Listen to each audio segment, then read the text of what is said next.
ایک شخص نماز فجر کے لیے حضرت خواجہ حسن بصری رحمت اللہ علیہ کی مسجد میں گیا تو مسجد کا دروازہ اندر سے بند پایا۔ اندر سے خواجہ حسن بصری رحمت اللہ علیہ کے دعا مانگنے کی آواز آ رہی تھی اور بہت سے لوگوں کے آمین کہنے کی آوازیں آ رہی تھی۔ اس شخص نے خیال کیا کہ شاید حضرت خواجہ حسن بصری رحمت اللہ علیہ کے احباب مسجد میں آئے ہوئے ہیں۔ وہ کچھ دیر انتظار میں باہر بیٹھا رہا۔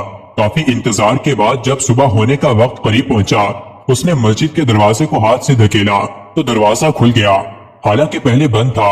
اندر حضرت خواجہ حسن بصری رحمت اللہ علیہ کے علاوہ اور کوئی نہ تھا۔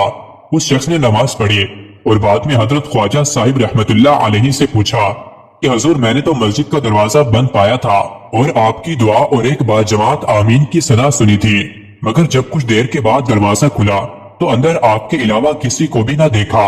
یہ کیا ماجرا ہے؟ خدا را کچھ تو فرمائیے۔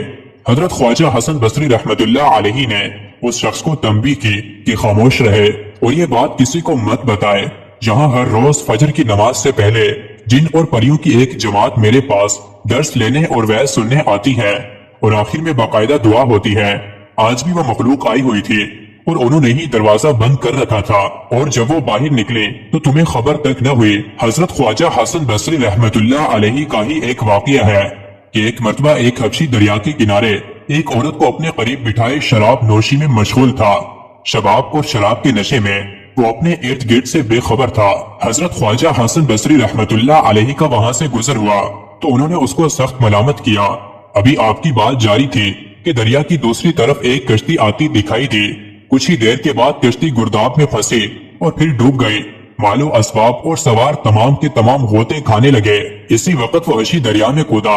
اس نے پہلے سواروں کو اور پھر ان کے اسباب کو پانی سے نکال باہر کیا۔ یہ سارا واقعہ حضرت خواجہ حسن بصری رحمت اللہ علیہ نے اپنی آنکھوں سے دیکھا۔ اسی وقت توبہ کی اور عہد کیا کہ آئندہ کسی ذلیل سے ذلیل شخص کو بھی کمتر نہیں سمجھیں گے۔ حضرت حنظلہ رضی اللہ تعالی عنہ کی رئیس المنافقین عبداللہ بن ابی بن سلول کی بیٹی جمیلہ سے شادی ہوئی۔ ان کی رخصتی اس رات جس کی صبح مسلمانوں کو غزوہ احد کے لیے نکلنا تھا، آپ رضی اللہ عنہ نے رسول اللہ صلی اللہ علیہ وسلم سے اپنی نئی نویلی دلہن کے پاس پہلی رات گزارنے کی اجازت چاہی۔ بارگاہ رسالت سے اجازت مل گئی۔ صبح کی نماز پڑھنے کے بعد دربار رسالت میں حاضر ہونے کا ارادہ کر رہے تھے کہ نئی نویلی دلہن نے روک لیا۔ وظیفہ زوجیت ادا کرنے کی وجہ سے جنبی ہو گئے اور غسل کی ضرورت پیش آ گئی۔ اسی وقت آپ کی اہلیہ محترمہ اٹھی اور اپنی قوم کے 4 آدمیوں کو بلاوا بھیجا۔ وہ آ گئے تو بولی، تم لوگ گواہ رہو کہ حنظلہ رضی اللہ عنہ نے میرے ساتھ صحبت کی ہے۔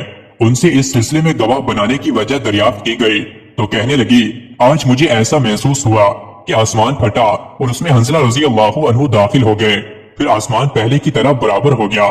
میں سمجھ گئی کہ اس جنگ میں حنظلہ رضی اللہ عنہ جام شہادت نوش کر لیں گے۔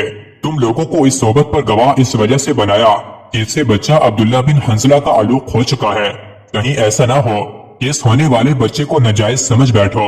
حضرت حنظلہ رضی اللہ عنہ جلدی سے ہتھیار سے لیس ہو کر اسی حالت میں تیزی کے ساتھ میدان جنگ کی طرف بڑھے اور نبی اکرم صلی اللہ علیہ وسلم کو دیکھا کہ جنگ کی صف بندی فرما رہے ہیں۔ جب گھمسان کی جنگ شروع ہوئی تو آپ کا ابو سفیان سے سامنا ہو گیا۔ آپ نے اس کے گھوڑے کی پچھلی ٹانگ کے گھٹنے پر زوردار وار کیا، جس سے ابو سفیان نیچے آ گرا اور چیخنے چلانے لگا، اے قریش کی جماعت، میں ابو سفیان ہوں، میری مدد کو دوڑو، دیکھو حنظلہ رضی اللہ عنہ بن ابی عامر مجھے قتل کر دے گا۔ ہر ایک کو اپنی فکر تھی، کسی نے بھی اس کی آواز پر کان نہ دھرا۔ البتہ اسود بن شعوب یا شداد بن اسود اس کی مدد کے لیے دوڑا اور پیچھے سے آپ رضی اللہ عنہ پر نیزے سے وار کیا، جس کی وجہ سے اسی وقت آپ رضی اللہ عنہ شہید ہو گئے۔ حضور صلی اللہ علیہ وآلہ وسلم جب جنگ سے فارغ ہوئے تو پہاڑ کے دامن کی طرف دیکھا اور صحابہ سے فرمایا، دیکھو وہاں کون ہے؟ ملائکہ آسمان سے چاندی کے کوزے بھر بھر کر لا رہے ہیں اور کسی کو نہلا رہے ہیں۔ حضرت ابو اسید علی رضی اللہ تعالی عنہ کا بیان ہے، ہم نے وہاں جا کر دیکھا تو حضرت حنظلہ رضی اللہ تعالی عنہ پڑے تھے اور ان کے بالوں سے پانی کے قطرے ٹپک رہے تھے۔ میں نے حضور صلی اللہ علیہ وسلم کو اطلاع دی، پھر آپ صلی اللہ علیہ وسلم نے ارشاد فرمایا، ان کے گھر تحقیق کرو کہ یہ خاص معاملہ ان کے ساتھ کیوں ہوا۔ ان کی بیوی محترمہ نے جواب دیا کہ جس وقت جہاد کا اعلان ہوا وہ جنبی اور ناپاکی کی حالت میں تھے اور اسی حالت میں میدان جہاد کے لیے نکل پڑے۔